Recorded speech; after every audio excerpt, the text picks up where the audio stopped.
Dewa Perang Ye Shikai. Bab 576. Ayah, mengapa ayah begitu diktator? Su Qingyu tidak dapat menahan diri untuk berkata. Terakhir kali aku melamarmu, Xiao Ye, kau bilang aku seorang diktator. Sekarang kau menyesalinya. Su Pengzan berkata sambil tersenyum. Ini adalah dua hal yang sangat berbeda. Su Qingyu mendengus dingin, berbahaya baginya untuk pergi ke militer. Aku pikir dia bisa berkembang dalam bisnis. Itu keinginan subjektifmu, Xiao Yu. Itu pilihan Xiao Ye sendiri. Kamu tidak bisa sekuat itu. Su Pengzan menasihati dengan sungguh-sungguh, Xiao Ye ingin menjadi instruktur militer, tetapi kamu menolaknya secara langsung. Apakah kamu pikir aku tidak tahu ini? Ayah, ini masalah antara kakak iparku dan kakak perempuanku, tolong jangan ikut campur. Su Ziqing berkata dengan lemah. Kembali ke kamarmu. Wajah Su Pengzan berubah dingin, dan Su Ziqing tiba-tiba ketakutan. Jangan coba-coba memberitahu Xiao Ye. Aku akan duduk di sini hari ini. Setelah mendengar ini, Su Qingyu merasa tidak senang tetapi juga sangat tidak berdaya. Dia adalah gadis yang baik sejak kecil dan tidak pernah menentang pendapat ayahnya. Namun kali ini, dia akan menentang apapun yang dikatakan ayahnya. Xiao Kai, tiba-tiba aku teringat sebuah pertanyaan. Di pesawat, Chen Yuxin dan Ye Shikai sedang mengobrol sambil sarapan. Apa masalahnya? Ye Shikai menyesap sup kental itu dan berkata dengan ringan. Awalnya saya pikir Anda berbisnis di luar negeri, tapi saya tidak menyangka ada organisasi di belakang Anda. Chen Yuxin menyeruput kopinya. Begitu dia selesai berbicara, pisau dan garpu di tangan Ye Shikai tiba-tiba berhenti. Memang ada organisasinya. Ye Shikai memakan daging babi di piring dan tidak menyembunyikannya. Sebaliknya, dia mengakuinya secara langsung. Sepertinya Anda menyelidiki saya lagi. Ye Shikai berkata dengan dingin. Chen Yuxin mengerti maksud perkataannya. Tidak seorang pun suka diselidiki oleh orang lain, terutama oleh orang-orang di sekitarnya, karena ini bukan hanya masalah privasi, tetapi juga masalah kepercayaan. Ye Shikai sangat sensitif terhadap hal ini. Ya, saya menyelidiki Anda. Chen Yuxin melakukan hal yang sama, berbicara terus terang, lalu bertanya balik, bukankah kamu pernah menyelidiki aku sebelumnya? Haha, sepertinya kita sama. Ye Shikai tiba-tiba tertawa, meletakkan pisau dan garpu di tangannya, meminta pramugari untuk mengambil sarapan, bersandar di kursinya, dan berkata dengan lemah, Xiao Xin, bisakah kita tidak saling bertanya dengan cara ini? Tidak bisakah kita jujur satu sama lain? Oke. Chen Yuxin mengangguk. Xiao Kai, sejak Chen Ruoya memberiku laporan investigasimu terakhir kali, aku sangat tertarik dengan kekuatan di belakangmu. Tipe apa yang kamu minati? Wajah Ye Shikai berubah dingin, dan dia perlahan merasakan keseriusan masalah ini. Saya ingin melihat seberapa kuat organisasi yang membantu Anda membangun kerajaan Anda. Xiao Xin, aku sarankan kamu untuk tidak mengetahuinya. Ye Shikai memalingkan kepalanya dan berkata dengan dingin. Apa? Kau cepat sekali kehilangan kesabaran. Chen Yuxin tidak merasa tidak senang. Sebaliknya, dia tersenyum dan memiringkan kepalanya, menopang dirinya dengan satu tangan. Aku akan mengajakmu melihatnya lagi saat aku punya kesempatan. Ye Shikai berkata sambil tersenyum kecut. Baiklah, jangan ingkari janjimu. Xiao Xin, kalau ada waktu, ayo kita kembali ke sekolah menengah bersama. Setelah waktu yang lama, Ye Shikai mengatakan sesuatu yang tidak dapat dijelaskan. Kembali ke sekolah menengah adalah ide yang bagus. Aku bahkan bisa mengadakan reuni sekolah menengah. Chen Yuxin mengulurkan jari telunjuknya dan mengusap pelipisnya. Orang-orang dengan status sepertimu mungkin tidak cocok menghadiri reuni kelas, rakyat biasa, kami. Ye Shikai bercanda. Tidak masalah. Tidak ada yang tahu identitasku kecuali kamu. Ye Shikai tahu apa artinya ini. Sama seperti orang biasa yang tidak tahu seperti apa rupa kaisar, status Chen Yuxin terlalu tinggi, begitu tingginya sehingga orang biasa bahkan tidak dapat menyentuhnya. Oleh karena itu, tidak seorang pun mengenalnya. Selain itu, dia pindah ke sekolah lain di tengah-tengah sekolah menengah atas, jadi dia mungkin tidak memiliki kontak dengan teman-teman sekelasnya untuk waktu yang lama. Kalau begitu, apapun yang terjadi. Ye Shikai mengeluarkan ponselnya dan mencari kelas teman sekelas temannya di aplikasi obrolan. Akan tetapi, tidak banyak orang yang berbicara di sana dan sebagian besar dari mereka hanya mengintai. Xiao Kai, mengapa kamu ingin kembali ke sekolah menengah? Chen Yuxin berkata sambil tersenyum. Sekolah menengah sangat menyenangkan. Saya tidak perlu merasa lelah seperti sekarang. Yah, itu benar. Akan ada reuni SMA lusa sore. Jangan lupa datang. Chen Yuxin tiba-tiba berkata kepada Ye Shike tidak lama setelah turun dari pesawat. Begitu cepat, kapan kamu mengatakan itu? Ye Shike terkejut setelah mendengar ini. Dia baru saja mengatakannya dan Chen Yuxin telah melakukannya. Baru saja di kamar mandi, saya meminta Chen Ruoya untuk mengatasinya. Chen Yuxin berkata dengan ringan. Ye Shike mengangkat telepon, dan benar saja, kelompok sekolah menengah tersebut menjadi aktif. Kebanyakan dari mereka bertanya tentang keadaan satu sama lain, tetapi ini juga merupakan rutinitas yang biasa. Bagaimana kamu melakukannya? Saya meminta seseorang untuk memberikan beberapa manfaat kepada pengawas kelas dan memintanya untuk memulai pesan pesta. Chen Yuxin menggoyangkan ponselnya dan tersenyum bangga. Jika apa yang saya harapkan benar, Anda meminta pengawas untuk tidak datang pada saat itu. Mengenai alasannya, Anda mengatakan bahwa ada sesuatu yang mendesak. Ye Shike mengangguk. Seperti yang diharapkan, uang membuat dunia berputar. Manfaat kecil, yang disebutkannya mungkin merupakan sebuah keberuntungan besar bagi monitor tersebut. Adapun alasan tidak mengizinkannya datang, itu hanya untuk berjaga-jaga. Kalau monitor membocorkan rahasia, akan sulit mengatasinya. Pesta gratis, kurasa mereka tidak akan menolaknya. Kamu pikir teman-teman lama kita terlalu materialistis? Ye Shike berkata dengan cemberut di wajahnya. Sebuah meja di ruang privat eksklusif di Hotel Suksi harganya 100.000 yuan. Menurut Anda, apakah mereka akan senang datang jika tidak gratis? Ayolah, anggap saja kamu mentraktir seluruh kelas dengan makanan. Ye Shike berkata sambil tersenyum, waktu itu kau pergi tanpa pamit, dan kau tidak mentraktir semua orang dengan jamuan perpisahan.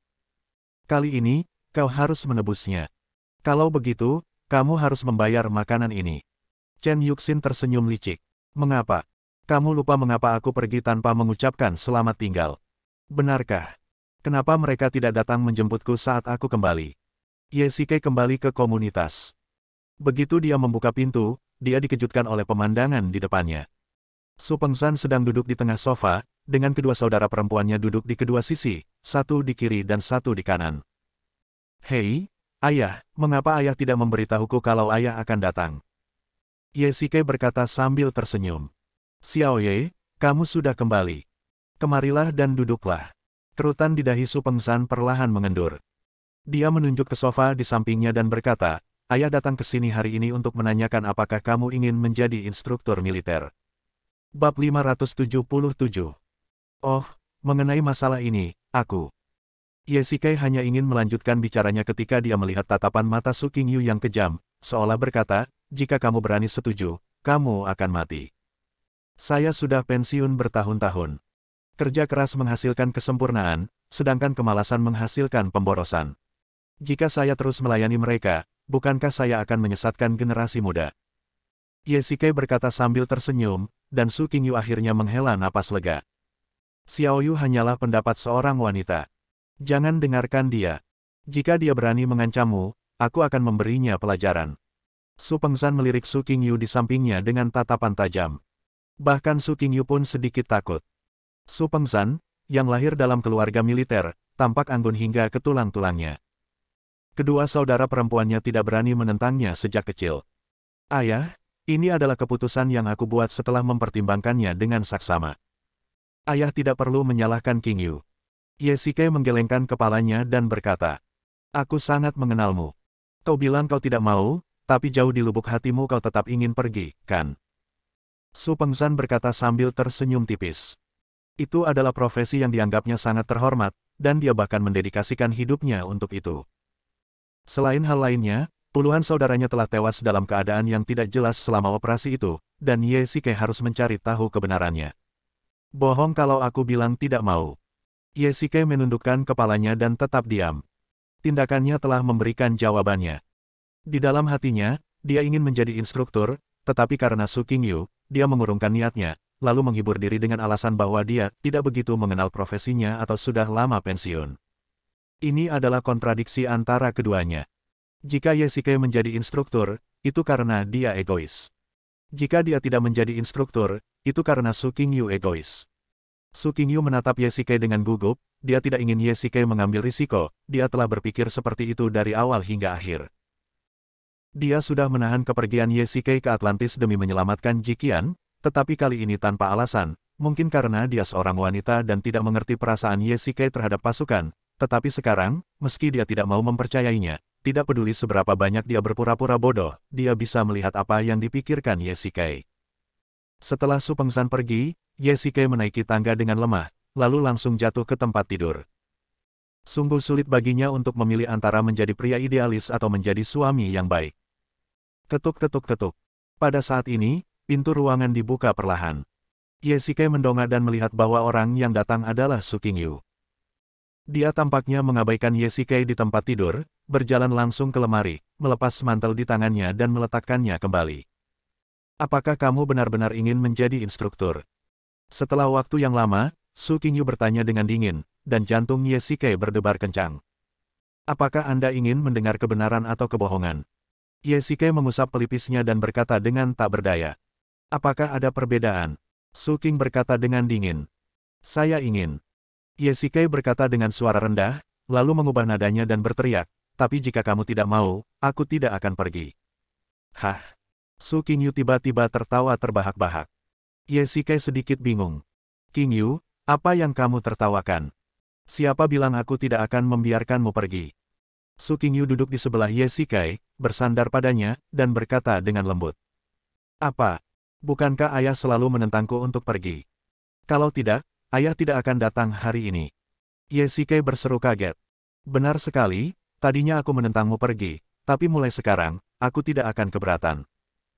Begitu Su Qingyu selesai berbicara, Ye Shikei berdiri dengan bersemangat dan bertanya, apakah kamu mendukungku untuk pergi? Tidak. Apa maksudmu? Mulai sekarang, aku tidak akan bertanya lagi tentang masalah ini. Kau yang memutuskan. Apakah ayah menceritakan hal itu kepadamu? Ye Shikei bertanya ragu-ragu. Tidak, aku sudah menemukan jawabannya sendiri. Su Qingyu perlahan mengangkat kepalanya dan menatap Ye Shikei dengan penuh kasih sayang. Karena ini keputusanmu, meskipun aku istrimu, aku tidak bisa sepenuhnya menolaknya. Ini juga bentuk rasa hormat antara suami dan istri, bukan? Kapan Anda menyadari hal ini? Ye Shikei berkata dengan heran. Begitu dia selesai berbicara, dia merasakan nyeri di dadanya. Tinju kecil Su Qingyu telah mengenainya. Omong kosong apa yang kau bicarakan? Kau bertingkah seolah aku seorang diktator. Su Qingyu berkata dengan marah, dan pergelangan tangannya tiba-tiba dicengkeram oleh Ye Shikei. Kamu berani memukul suamimu. Kamu benar-benar pantas dipukul. Ye Shikei tersenyum tipis, melemparkan Su Qingyu ke tempat tidur, dan mencium pipi Su Qingyu dengan lembut. Baiklah, mari kita bicara tentang bisnis. Tidak baik bermalas-malasan. Wajah cantik Su Qingyu memerah, dan penampilannya yang malu-malu membuatnya semakin menarik. Bukan kamu yang menyebabkan masalah. Saya tidak keberatan Anda menjadi instruktur, tetapi ada syarat yang harus Anda setujui.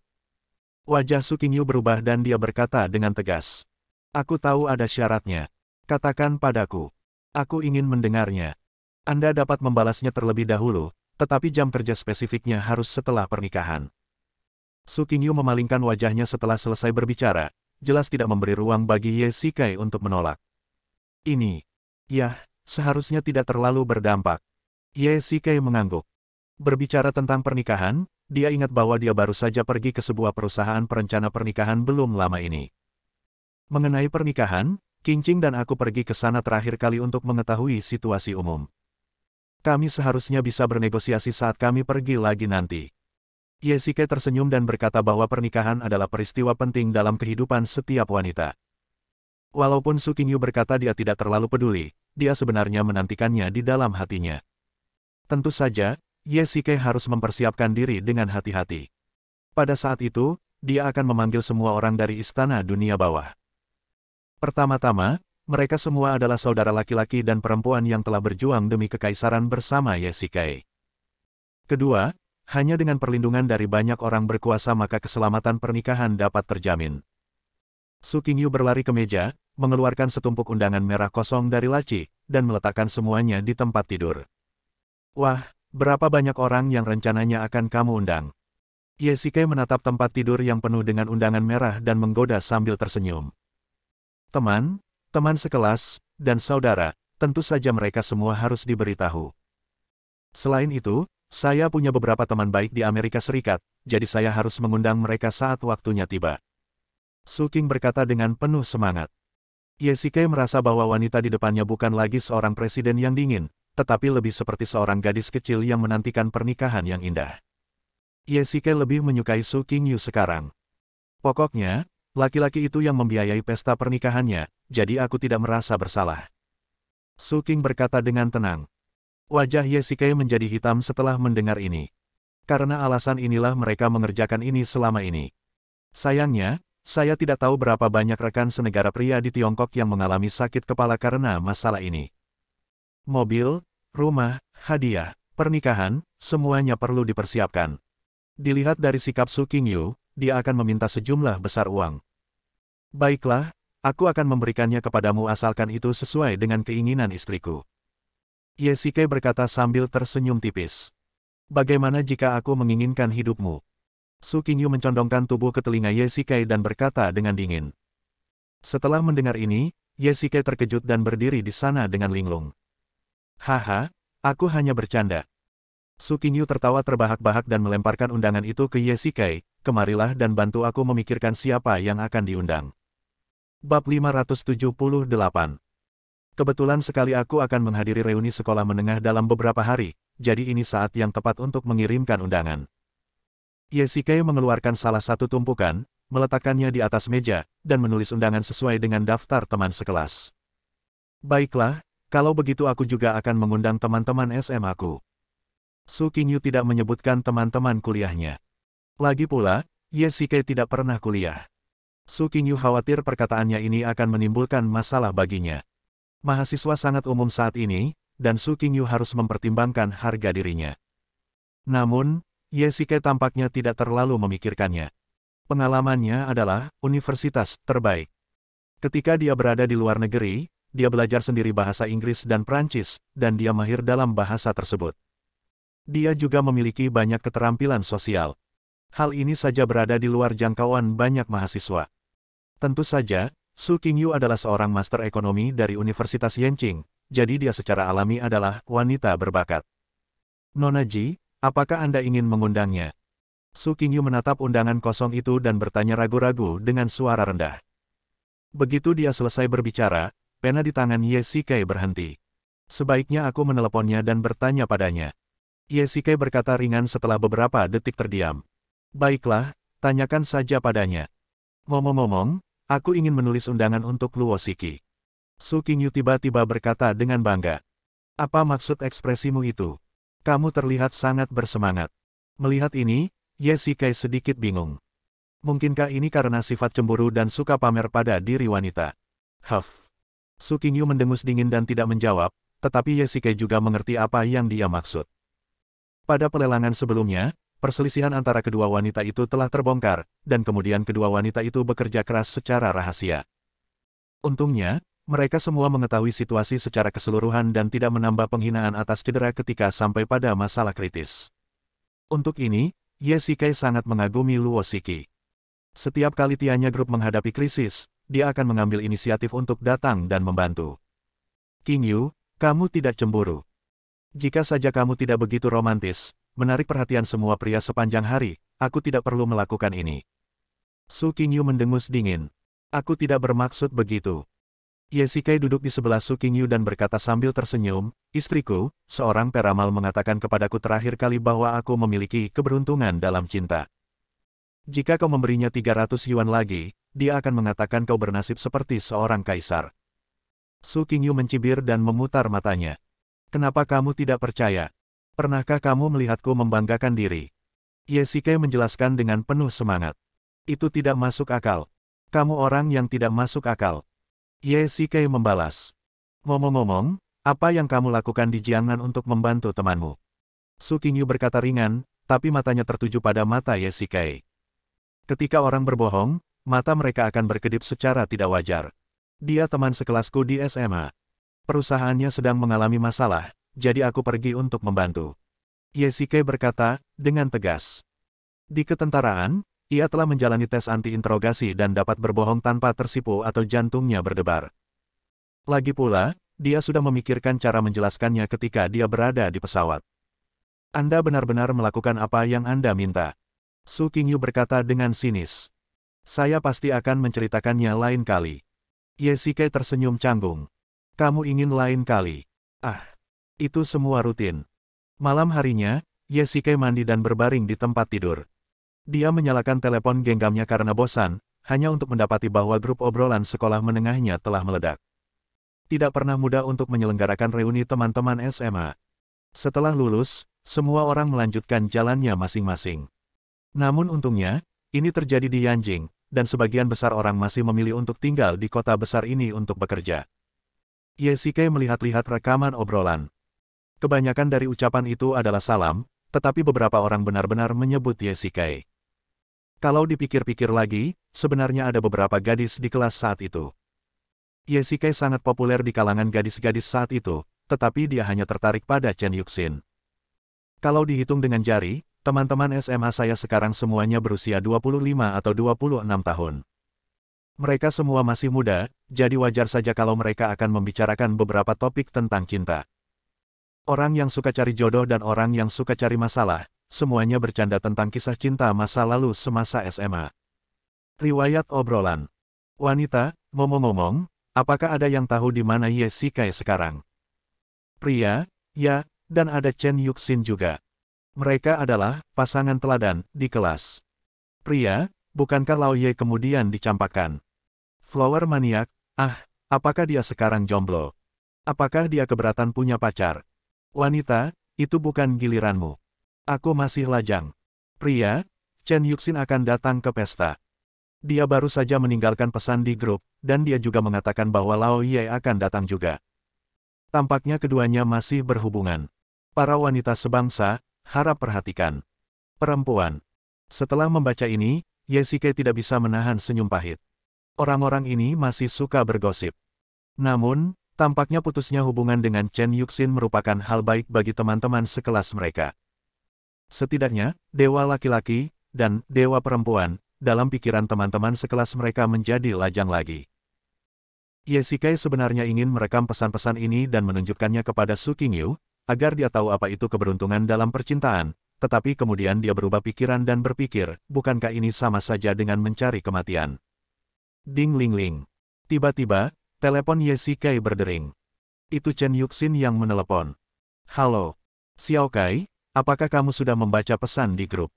Chen Yuxin berkata dengan ringan. Ye Shikai tahu bahwa dia sangat bahagia. Tentu saja, kamu pantas menjadi gadis sekolah saat itu. Banyak sekali teman sekelas laki-laki di kelas yang ingin bersujud di kakimu. Ye Shikai menggoda. Para nimfomania kecil itu tampaknya juga tertarik padamu. Nada bicara Chen Yuxin berangsur-angsur mendingin. Ye Shikai sedikit khawatir. Chen Yuxin menganggapnya sebagai orang yang paling dicintainya dan tidak akan membiarkan siapapun menyentuhnya. Bagaimana jika dia menjadi gila dan melakukan sesuatu? Itu hanya candaan.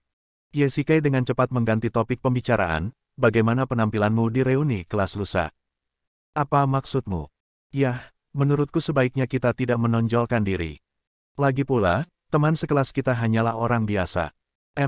Maksudku. Baiklah, kamu tidak perlu mengatakannya, aku mengerti. Chen Yuxin berkata sambil tersenyum. Baiklah, saya harap Anda mengerti apa yang saya maksud. Sayang, siapa yang menelepon? Pada saat ini, Su Qingyu keluar dari kamar mandi dengan piyamanya. Tangan Ye Shikai gemetar karena gugup, dan jarinya entah bagaimana jatuh pada tombol akhir. Tidak apa-apa, telepon dari teman. Ye Shikai tersenyum canggung. Ngomong-ngomong, teman sekelasmu akan reuni lusa. Kebetulan aku sedang senggang, jadi aku bisa ikut denganmu. Su Qing berkata dengan lembut. Tidak perlu. Ye Shikai memanggil secara naluriah. Jika Su Qingyu dan Chen Yuxin bertemu, itu akan menjadi bencana. Chen Yuxin pasti akan menimbulkan masalah baginya. Mengapa? Su Qingyu bertanya dengan bingung. Bab 579. Kamu sangat cantik, dan kamu adalah seorang selebriti di Yanjing. Aku khawatir mereka akan berpikir terlalu banyak dan mengira aku pamer. Otak Ye Shikai bekerja keras, dan akhirnya dia menemukan alasan yang agak lemah. Benarkah demikian?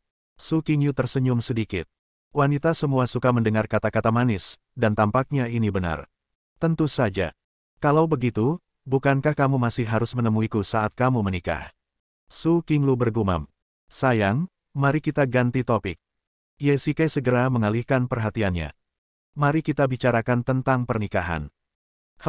Seseorang berbicara dengan baik, tetapi akhirnya tidak melakukan apapun sepanjang hari. Aku khawatir dia bahkan belum membeli cincin berlian. Su Qingyu mendengus dingin dan benar-benar menunjukkan amarahnya. Tidak terburu-buru, tidak terburu-buru. Ye Shikai tersenyum canggung. Untungnya, dia adalah Pluto. Jika dia benar-benar pekerja kerah putih, bagaimana dia bisa punya uang untuk membeli cincin berlian? Kalau dipikir-pikir lagi, aneh sekali. Apa yang dipikirkan Su Pengzan saat itu? Dia memaksa Ye Shikai dan Su Qingyu menikah. Apakah dia benar-benar mengabaikan perasaannya? Setengah jam kemudian, keduanya berbaring di tempat tidur, diam, tetapi mereka berdua tahu bahwa satu sama lain khawatir. Qingyu, mengapa aku merasa sikapmu terhadap Jiqian dan Luo Shiki benar-benar bertolak belakang? Ye Shikai tiba-tiba berkata, memecah suasana canggung dan hening. Nona Ji adalah mantan pacarmu, dan dia telah berkorban begitu banyak untukmu. Aku pribadi sangat menghormatinya. Su Qingyu memikirkannya dengan hati-hati dan menjawab. Menghormati. Ye Shikai bergumam. Setidaknya aku tidak bisa melakukan apa yang dia lakukan. Su Qing berkata terus terang. Setelah mendengar ini, Ye Shikai merasa tidak nyaman dan sedih. Dia mengeluarkan sebatang rokok dalam kegelapan dan mulai merokok sambil berbaring di tempat tidur. Su Qingyu yang biasanya paling benci merokok, kali ini tidak keberatan dan diam-diam menatap api kecil di kegelapan. Saya pikir Anda harus meluangkan waktu untuk pergi dan mengundangnya secara langsung. Su Qing berkata tiba-tiba. Hal ini sangat mengejutkan Ye Shikai hingga puntung rokoknya hampir jatuh di selimut. Su Qingyu sebenarnya meminta Ye Shikai untuk mengundang Jiqian secara langsung. Bukankah dia cemburu? Atau, aku bisa pergi bersamamu?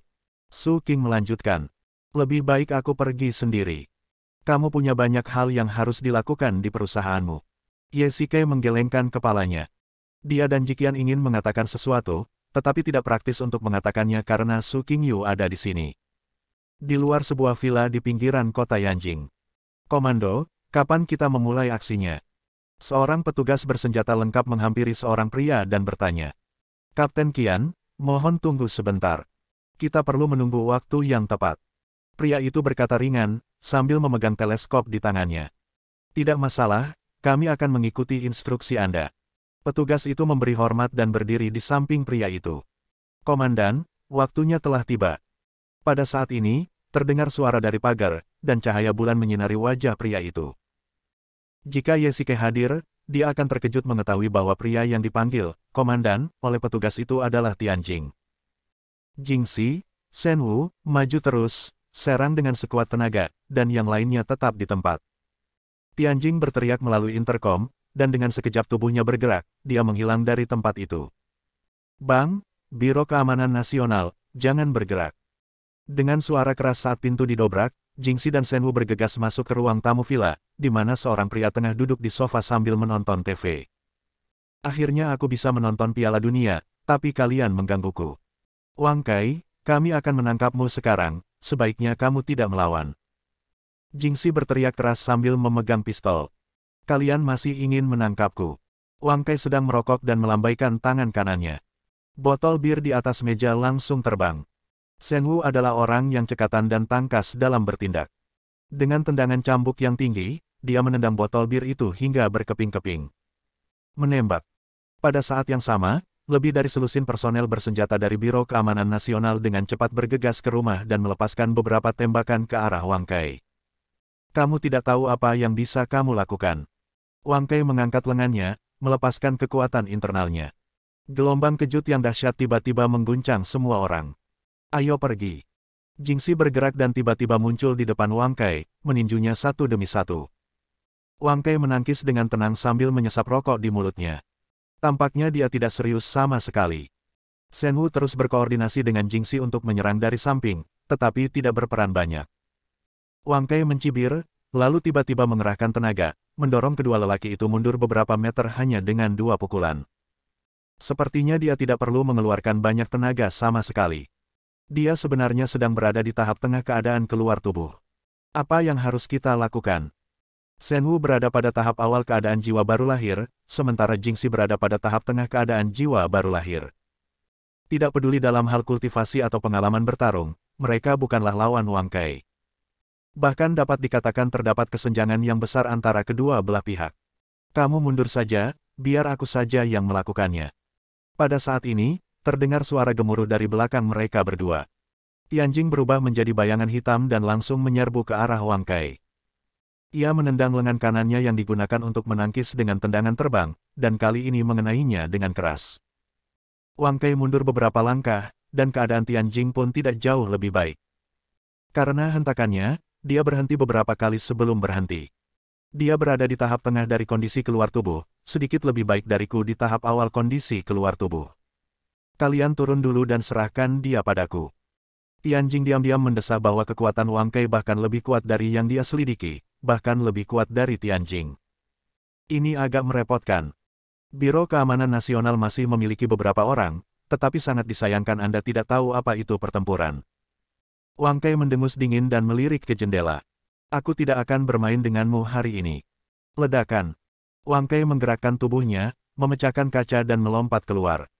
Pada saat yang sama, orang-orang bersenjata di luar dengan cepat melepaskan tembakan. Hah!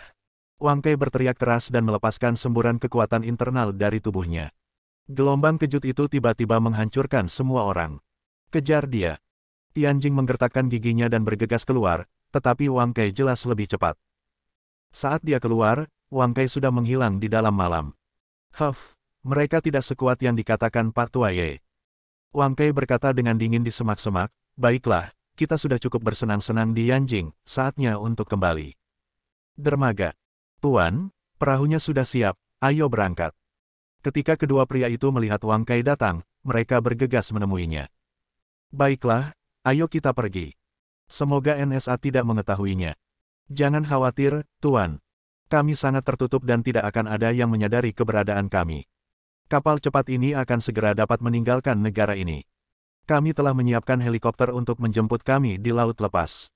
Seorang pria langsung berkata, baiklah, ayo berangkat sekarang. Wang Kai menghela napas dan berbalik melihat kota di belakangnya. Sayang sekali kita tidak bisa pergi menemui Xiao Qingxi. Wang Kai bergumam. Dia tidak membawa barang bawaan apapun. Mereka bertiga segera naik ke kapal pesiar, menambah kecepatan, dan langsung melaju meninggalkan dermaga. Bab 580. Di laut lepas, di dalam helikopter. Haha, sekumpulan bocah nakal, mereka masih ingin menangkapku. Wang Kai memegang tablet di tangannya dan menggesernya dengan santai. Di sampingnya ada staf kuil perang. Mereka adalah manajer industri kuil perang di area ini. Begitu mereka mendengar berita evakuasi Wang Kai, mereka siap. Tuan, kita akan mencapai kuil perang dalam 6 jam. Kata staf itu. Wang Kai melirik laut di bawah. Kuil perang terletak di Afrika. Dia tidak menyangka helikopter itu bergerak begitu cepat. Baiklah, waspadalah. Wang Kai berkata dengan ringan. Biro Keamanan Nasional, ini merupakan kegagalan langka bagi tim pasukan khusus Senbing, dan juga kekalahan besar bagi Biro Keamanan Nasional. Mereka gagal memberitahu musuh dan menangkap kura-kura di dalam guci, namun Wang Kai tetap berhasil lolos. Operasi ini juga menyebabkan beberapa orang terluka ringan. Dapat dikatakan sebagai kegagalan total. Ketiga orang dari Tianjing yang ikut dalam operasi itu masuk ke kantor dengan wajah muram, dan tampaknya mereka telah mengalami pukulan hebat. Tianjing, apakah kalian baik-baik saja? Phoenix, satu-satunya yang tidak ikut serta dalam operasi itu, mendengar berita itu dan langsung menghiburnya. Oh, lupakan saja, aku baik-baik saja. Tianjing berkata lemah sambil duduk di kursi. Kapten, ini semua salah kami. Kami tidak bisa membantu. Jingxi menyalahkan dirinya sendiri dengan rasa bersalah. Tidak, itu bukan salahmu. Aku komandan dan aku punya tanggung jawab yang tidak bisa diabaikan. Tianjing menutupi wajahnya dengan tangannya dan berkata dengan kesakitan. Dia tampak seperti Ye Shikai setelah operasinya gagal. Tetapi setidaknya tidak ada korban jiwa, sementara pasukan khusus Longya menghadapi bencana yang menghancurkan. Tianjing, apakah lawannya sangat kuat? Phoenix bertanya dengan suara rendah. Ketuk, ketuk, ketuk. Pada saat ini, terdengar suara dari pintu kantor, dan Jin Li masuk sambil tersenyum. Ketua. Melihat hal itu, keempat lelaki itu langsung berdiri dan memberi hormat. Silakan duduk, jangan berdiri di sana seperti orang bodoh. Jin Li tersenyum santai, tanpa nada menyalahkan, yang membuat keempat orang itu semakin gelisah. Ahem, Ketua, misi ini adalah tanggung jawabku. Aku minta hukuman. Tianjing berkata dengan serius. Mereka adalah elit Biro Keamanan Nasional, keyakinan mereka tidak pernah berusaha sekuat tenaga, lupakan saja jika tidak berhasil. Kalau misinya gagal, ya gagal, akan ada hukuman, dan hukuman yang paling berat adalah menyalahkan diri sendiri dan rasa bersalah dalam hati. Duduklah. Aku sudah menduga misi ini akan gagal. Perkataan Jin Li mengejutkan mereka berempat. Mungkinkah itu? Saya yakin kamu sudah tahu target misi ini, kan? Jin Li berkata dengan tenang, salah satu dari 12 dewa utama, dewa perang. Itu benar-benar sesuai dengan reputasinya. Tianjing berkata dengan tenang. Meskipun agak memalukan untuk mengatakannya, hanya jika dia berani mengakuinya maka dia akan memiliki kemungkinan untuk melampauinya. Apa yang paling ditakutkannya adalah dirinya tidak sebaik dirinya namun tetap tidak mau mengakuinya, bagaikan katak dalam sumur. Dia berada di tahap tengah out of body. Bahkan jika kalian berempat bergabung, kalian tidak akan bisa mengalahkannya. Jin Li melanjutkan, ini Yanjing. Dia sedang terburu-buru untuk mengungsi dan tidak menggunakan kekuatan penuhnya. Kalau tidak, kamu akan berada dalam bahaya yang lebih besar malam ini. Ketua, tapi kita sudah memastikan bahwa dia adalah pembunuhnya. Haruskah kita biarkan dia pergi saja? Kata Shenwu dengan putus asa. Tentu saja tidak, tapi tidak sekarang, dan kamu akan butuh bantuan. Pembantu. Di mana saya bisa mendapatkan bantuan? Hotel Zuxi, tempat parkir. Bagaimana menurutmu tentang pakaianku? Di dalam mobil mewah, Chen Yuxin duduk di kursi pengemudi, memainkan pakaian di depan Ye Shikai. Dia cantik sekali, anggun namun mudah didekati, biasa saja namun tidak biasa-biasa saja. Ye Shikai meliriknya. Tak heran jika mereka mengatakan wanita cantik terlihat cantik dengan pakaian apapun. Yang lainnya berpenampilan biasa-biasa saja dan mengandalkan pakaian untuk meningkatkan penampilan mereka. Tetapi ketika seorang dewi berganti pakaian, itu hanya berarti ia mengubah gayanya. Chen Yuxin, dalam balutan gaun, terlihat dewasa namun tetap awet muda. Ye Shikai telah mengingatkan Chen Yuxin sebelumnya bahwa mereka semua adalah teman sekelas dan tidak perlu pamer. Berpakaianlah seperti biasa. Sebenarnya, Chen Yuxin juga memahami hal ini. Tentu saja, wanita berdandan untuk menyenangkan diri mereka sendiri, jadi dia hanya akan mengenakan pakaian baru untuk Ye Shikai. Kamu masuk duluan, aku akan menunggu 10 menit sebelum masuk. Ye Shikai berkata dengan ringan. Ya, Chen Yuxin mengangguk sedikit. 10 menit kemudian, Ye Shikai menarik napas dalam-dalam di depan pintu kotak dan perlahan mendorongnya hingga terbuka. Teman-teman lamanya sedang duduk mengelilingi meja, berbincang dan tertawa. Tetapi saat dia masuk, semua orang tercengang dan kotak itu pun terdiam. Ye Shikai penasaran, apakah dia dilahirkan untuk menjadi orang yang mudah tenang. Halo semuanya. Haha, Pak Tua Ye ada di sini. Aku sangat merindukanmu. Seorang pria gemuk berjalan mendekati Ye Shikai dan memeluknya erat. Dia adalah sahabatnya di sekolah menengah. Julukannya waktu itu adalah, si gendut kecil, namun kini ia dapat dipanggil, si gendut besar. Tuan Ye, silakan duduk. Para siswa sudah menunggu Anda. Ye Shikai tersenyum pada semua orang. Wajah gadis-gadis itu penuh kekaguman dan mata mereka penuh bintang. Ye Shikai tersenyum bangga dan berkata, kamu masih sebaik dulu. Sayang sekali kamu sudah diambil. Xiao Pang membawa Ye Shikai ke posisi tengah, dan Chen Yuxin berada di sampingnya. Orang-orang ini pasti sudah merencanakannya sejak lama. Oh, betapa bodohnya si pengawas itu. Dialah pemrakarsanya, tetapi dia tidak datang. Seorang wanita mengeluh. Lupakan saja, lupakan saja. Aku orang yang sibuk, kalau tidak bagaimana mungkin aku bisa menginap di hotel semahal itu. Orang lain berkata, dan Ye Shikai menghindari tatapan mereka dengan perasaan bersalah. Ayo, ini kesempatan langka bagi kita untuk berkumpul, mari kita semua minum. Bersulang. Yuxin, sudah lama aku tidak bertemu denganmu, tapi kamu masih sangat cantik dan kamu merawat dirimu dengan baik. Seorang wanita berkata kepada Chen Yuxin sambil tersenyum. Terima kasih. Chen Yuxin mengangguk sambil tersenyum menawan. Saat kau pergi tanpa pamit, Pak Tua Ye sangat sedih. Saat itu, seorang pria di sebelahnya bercanda, untungnya, kalian bersama lagi sekarang. Terima kasih semuanya. Saat itu ada sesuatu yang terjadi di rumah dan saya tidak memberi tahu Anda. Saya benar-benar minta maaf. Ye Shikai hendak menjelaskan ketika dia disela oleh Chen Yuxin. Ye tua, bagaimana kabar kalian berdua sekarang? Xiao Pang bertanya dari samping. Fatih, omong kosong apa yang kau bicarakan?